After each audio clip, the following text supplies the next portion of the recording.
రాజకీయాల్లో జరుగుతున్న ప్రతి కీలక పరిణామం, ప్రతి వ్యూహం, ప్రతి నిర్ణయం వెనుక ఉన్న వాస్తవాలను మీ ముందు. ఈరోజు ఎంఆర్పిఎస్ ఆవిర్భావ దినోత్సవం, పద్మశ్రీ మందకృష్ణన్న పుట్టినరోజు. మరి కరీంనగర్ జిల్లా కార్ఖానగడ్డ గాంధీ చౌక్ దగ్గర ఎంఆర్పిఎస్ ఆవిర్భావ దినోత్సవాన్ని జెండావిష్కరణ చేసిన ఎంఆర్పిఎస్ ఎంఎస్పి అధికార ప్రతినిధి దండు అంజన్న మాదిగ గారు, ఎంఎంఎస్ జిల్లా కన్వీనర్ దండు వరలక్ష్మి మాదిగ గారికి, ఎంఎంఎస్ కో కన్వీనర్ బుద్ధుల వాణి గారికి, మరి ఎంఈఎఫ్ జాతీయ నాయకులు అన్న తాండ్ర నరసన్న గారికి, ఎంఆర్పిఎస్ పిలవగానే వచ్చిన నా రక్త బంధువులకు అందరికీ మాదిగ రిజర్వేషన్ పోరాట సమితి నుండి ధన్యవాదాలు తెలియజేస్తూ, మరి 32వ ఆవిర్భావ దినోత్సవాన్ని మరి మాదిగ పల్లెలలో, మరి మాదిగ గ్రామాలలో ఈరోజు మరి ఒక జెండా అంటే మందకృష్ణ మాదిగ ఉద్యమం 94లో స్టార్ట్ అయిన ఉద్యమం, 3 దశల ఉద్యమాన్ని మరి ఈరోజు మందకృష్ణ మాదిగ గారు ఆవిర్భావ దినోత్సవాన్ని ఘన విజయంగా చేసుకోవాలని అన్నగారు పిలుపునిచ్చారు. అందరికీ నమస్కారం.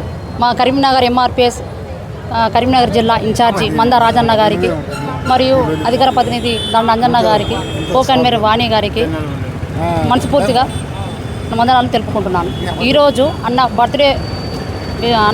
బర్త్డే సందర్భంగా మేము ఇక్కడ జెండా ఎగరేయడం జరిగింది. అన్న బర్త్డే ముందు కూడా అన్నకు కూడా ఒక గిఫ్ట్ ఇవ్వబడుతుంది. అది కూడా ఇప్పుడు మీకు చూపిస్తాను. 32 సంవత్సరాల నుంచి వెళ్ళి అన్న ఉద్యోగం చేస్తున్నాడు. అన్న ఎంత కష్టపడుతున్నాడో మేము వచ్చి ఈ మధ్యలోనే వచ్చినాము. కానీ అన్న ఆశయాలు చాలా గొప్పవి. మేము ఇళ్ళకి వచ్చినాకనే మాకు ఈ విషయాలు తెలిసినాయి. అంతకుముందు మేము బట్టల షాప్ ఏందో మా ఇల్లేందో, ఇళ్ళకి వచ్చినాకనే అన్న పనితనము, అన్న మా కోసం కష్టపడేది, మా కోసము ఒకరోజు ఇంట్లో లేకుండా ఒక సమయం కూడా మా కోసమే చేస్తున్నాడు. కాబట్టి అన్నకు మరీ వందనాలు తెలుపుకుంటున్నాను. నా పేరు దండు వరలక్ష్మి, కరీంనగర్ జిల్లా కన్వీనర్.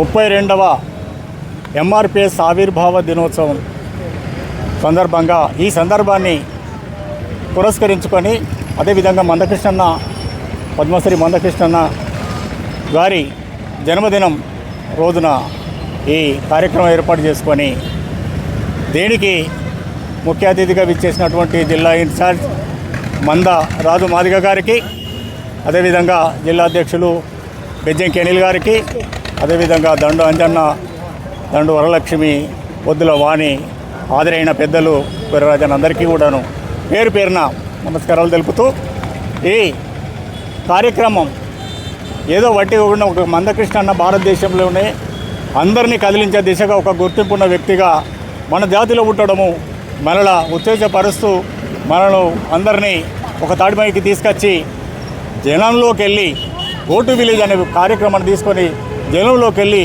మన వాళ్ళు జనపరంగా ఎక్కువ ఉన్నారు కానీ వీళ్లకు జ్ఞానము లేదు, చదువు లేదు, ఆర్థికంగా అన్ని రంగాలలో వెనకబడి ఉన్నారు. కాబట్టి ఫస్ట్ మనం గోటు విలేజ్కి వెళ్ళి చదువుకున్న వాళ్ళను, చదువు రాని వాళ్ళకు చదువు చెప్పించుకుంటూ, చదువు రాని వాళ్ళు చదువుకునే విధంగా ప్రోత్సహిస్తూ, అందరినీ ఉత్తేజపరిచి అందరినీ ఒక బాగా తెలియమంతులుగా తీర్చిదిద్దడానికి అదొక దిశగా ప్రయాణించుకుంటూ, రెండవది రాజ్యాధికారమే లక్ష్యంగా జనాన్ని అందరినీ ఒకటి చేసుకుంటూ వస్తున్నాడు మందకృష్ణన్న. ఇది మందకృష్ణన్న రాబోయే రోజులలో ఇప్పటికీ కులాల మతాలకు అతీతంగా ఎన్నో సాధించి పెట్టిన మందకృష్ణన్న తన కులం కొరకు మాదిగల కొరకే ఉద్యమం స్టార్ట్ అయినప్పటికీ, ఆయన స్టార్ట్ చేసిన ఉద్యమం ఎంఆర్పిఎస్ అనేది మాదిగల కొరకే కాకుండా ఆరోగ్యశ్రీ, గుండె జబ్బుల పిల్లలు, ఇంకెన్నో కార్యక్రమాలు చెప్పుకుంటూ పోతే అన్ని కులాల మతాలకు అతీతంగా పేద వర్గాలు అన్నీ కూడా ఈ రోజుకు అనుభవిస్తూ ఉన్నాయి. ఇదంతా జనాన్ని అర్థం చేసుకోవాలి. ముఖ్యంగా అయితే పోలీసులకు కూడా మేము ఒక విజ్ఞప్తి ఏం చేస్తున్నామంటే, మా వాళ్ళు ఎట్లాగూ ఆర్థికంగా లేరు, బలంగా లేరు, చదువులో లేరు, మాట రాదు, లీడర్లు ఎక్కువ కాదు. ఇలాంటి వాళ్ళు ఎంతోమంది మా వాళ్ళే వస్తున్నారు పోలీసులు. వాళ్ళనే టార్గెట్గా మీరు వాళ్ళ దగ్గర ఇష్టం వచ్చినట్టు డబ్బులు తీసుకున్న చరిత్రలు కూడా మా నోటీస్కి వస్తూ ఉన్నాయి. మీరు దయచేసి మీరు సహకరించిన వాళ్ళు, మేము సహకరించి పోలీసు వాళ్ళని మేము నెత్తిన పెట్టుకొని మొక్కుదాం. కానీ అదేవిధంగా డబ్బులు ఇచ్చిన వాళ్ళకి న్యాయం చేస్తామన్న వాళ్ళు కూడా మా దృష్టిలో ఉండిపోతారు. దయచేసి పోలీసు వాళ్ళకి అందరికీ కూడా మేము విజ్ఞప్తి చేసేది ఏంటంటే, మీరు తప్పకుండా పేద వర్గానికి న్యాయం చేయండి, అన్యాయం జరిగిన వాడికి న్యాయం చేయండి. ఆ విధంగా మీరు జనంలో ఒక వెలుగండి. మీరు కులాల మతాలకు అతీతంగా మీరు ఎక్కడున్నా మేము ఆదుకుంటాం. అది మమ్మల్ని దృష్టిలో పెట్టుకొని మా ఉద్యమాన్ని తక్కువ అంచనా వేయద్దు. అందుకే మేము పోలీసు వాళ్ళకు కూడా దండం పెట్టి చేతులు ఎత్తి కూడా మేము విజ్ఞప్తి చేస్తా ఉన్నాం. అదేవిధంగా రాబోయే రోజులలో కృష్ణన్న ఏదైతే తలపెడుతున్నాడో ఇప్పుడు ఆయన ప్రయాణము జనాన్ని ఒక్కటి చేసేకాడు ఉన్నది. జనాలందరూ ఎస్సీ ఎస్టీ బీసీ మైనార్టీ జనాలను మొత్తం అందరూ ఒక్కొక్కడికి తీసుకొచ్చి అంతిమంగా రాజ్యాధికారంగా ఆయన ఎంఆర్పిఎస్ ఆశయాలు సాధించినట్టేనా? ఎంఆర్పిఎస్ ఆశయాలు సాధించడం అంటే ఒక వర్గీకరణ కొరబట్టిన ఈ ఉద్యమం వర్గీకరణ వరకు సాధన జరిగింది. ఆశయాలు అనే మాత్రం చాలా పెద్దది. ఎందుకంటే ఎంఆర్పిఎస్కి ఆశయాలు చాలా ఉన్నాయి. అది ఒక మాదిగల కొరకే కాదు, ఎక్కడ అన్యాయం జరిగినా ఏ కులపోళ్ళకి అన్యాయం. ఎంఆర్పిఎస్ అంటే మాదిగ రిజర్వేషన్ పోరాట సమితి కదా, అంటే రిజర్వేషన్లు అమలు అయినాయి కదా, అంటే అన్నప్పుడు తర్వాత ఎంఆర్పిఎస్ ఉంటుందా? ఎంఆర్పిఎస్ ఎప్పటికీ కొనసాగుతూనే ఉంటుంది. ఎందుకంటే రిజర్వేషన్లు మీకు వచ్చినాయిగా. రిజర్వేషన్ల కొరకే పుట్టిన ఎంఆర్పిఎస్ రిజర్వేషన్లు సాధించిన తర్వాత మళ్ళీ సమస్యలు ఉండవని మేము అనుకోము కాబట్టి మా మందకృష్ణ ఇంకా కండవ తీసేయలేదు.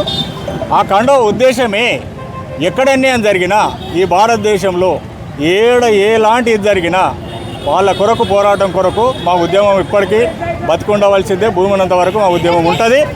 అందరి కొరకు మేము పాటుపడుతూ మేము కొనసాగుతూ ఉంటాం. అట్లా అది కొనసాగింపుగా సాగిస్తూ ఉంటూనే రాజ్యాధికారం దిశగా మేము అడుగులు వేస్తాం. మందకృష్ణ ఇచ్చిన పిలుపుకు ఒక అంకణ బద్దులమై అందరం ఒకటి నడుస్తామని చెప్పేసి ఈ సందర్భంగా మీ అందరికీ విజ్ఞప్తి చేస్తూ ముగిస్తాం. ఈరోజు మహనీయుడు మందకృష్ణ మాదిగ గారికి పుట్టినరోజు సందర్భంగా వారికి శుభాకాంక్షలు తెలియజేస్తూ కరీంనగర్ జిల్లా మరి 29వ డివిజన్ కారకనగడ్డ ఆధ్వర్యంలో మరి మాదిగ రిజర్వేషన్ పోరాట సమితి ఎంఆర్పిఎస్ 32వ ఆవిర్భావ దినోత్సవం, అదేవిధంగా పద్మశ్రీ అవార్డు గ్రహీత మందకృష్ణ మాదిగ గారి పుట్టినరోజు సందర్భంగా మరి అనేక ఉద్యమాలు మరి పూర్తి స్థాయిలో ఈరోజు 42-50 సంవత్సరాలు ఉన్న కింది పైన వాళ్ళందరూ అంటే దాదాపు 18 సంవత్సరాల పైబడి ఉండి నా 50 సంవత్సరాలు ఉన్న వరకు ఎంఆర్పిఎస్ ఉద్యమంకు పాలు పంచుకొని అనేక సేవలు అందించిన వాళ్ళు ఎంఆర్పిఎస్ అండగా ఉండి మరి అనేక ఉద్యమాల్లో పాల్గొన్న వాళ్ళందరికీ సుతా ప్రత్యేకమైన ధన్యవాదాలు. కృష్ణ మాదిగ చేసేటువంటి కార్యక్రమాలు ఇప్పుడు ఈరోజు అన్ని ఎస్సీ వర్గీగా సాధించిండు. అదేవిధంగా ఆ లోపల అనేక వర్గాలకు సుతా అనేక రకాల ఫలాలు అందించాడు. కాబట్టి రాబోయే రోజులలో విద్య గురించి ముందు స్థాయిలో ముందు చూపు చూపుతుండు. కాబట్టి దానికి సుతా అందరూ భాగస్వాములై మరి ప్రతి విలేజ్లో పాల్గొని మరి కృష్ణ మాదిగ అండగా ఉండి మా పేద పిల్లలందుకు విద్య అందే వరకు పోరాటం మనం సుతా మన వంతు సుతా సహాయం చేస్తూ ఈ యొక్క ఎంఆర్పిఎస్ ఆవిర్భావ దినోత్సవ శుభ సందర్భంగా విజ్ఞప్తి చేస్తున్నాం. Thank you.